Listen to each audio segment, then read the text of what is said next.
რას ამბობს დონალდ ტრამპი ირანთან დაკავშირებით და სხვათა შორის რამდენიმე დღის წინ გააკეთა ეს განცხადება და გვერდით ედგა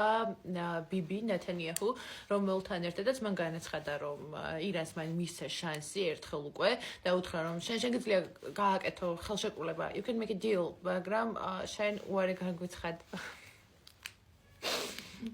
ინგლისურად ვაპარაკობ ისე მგონია. მოკლედ ტრამპი აცხადებს, რომ მან შესავაზა ერთხელ ხელშეკრულებაზე ხელის მოწერის შესაძლებლობა მისცა ირანს, მაგრამ ირანმა განაცხადა უარი. პირდაპირ არ ამბობს, რომ მაინც იქნება ომი. ტრამპის პასუხი არის შემდეგი, ის ამბობს, რომ რეალურად ჩვენ არ ვიცით ირანი როგორ იქცევა, შესაძლოა ზუსტად ამ სიტყვას იყენებს, შესაძლოა ირანი ცუდად იქცეოდეს, მაგრამ თუ ცუდად იქცევა, პასუხი იქნება ძალიან ცუდი და თან ზუსტად ნეთანიაჰუს გვერდით დგას ინტერვიუში, როდესაც პრესიდან დაუსვეს კითხვა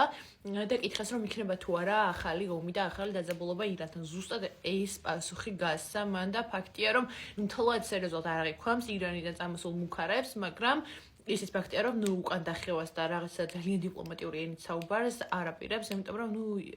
ირანს არ ერიდება რა, მოკლედ დონალდ ტრამპი შეიძლება ითქვას მიუხედავად იმისა, რომ ჯერჯერობით რომ ჩინეთის პარტნიორია და ამის გამო განსაკუთრებით, მაგრამ არა მხოლოდ ამის გამო, ხა ისტორიულად ვიცით ჩინეთსა და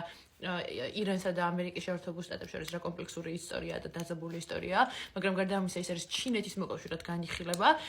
თუმცა ჩინეთი და რუსეთი რამდენად დაეხმარებიან ახლა მაინც ირანის გამო ომს რამდენად დაიწყებენ ამერიკის შეერთებულ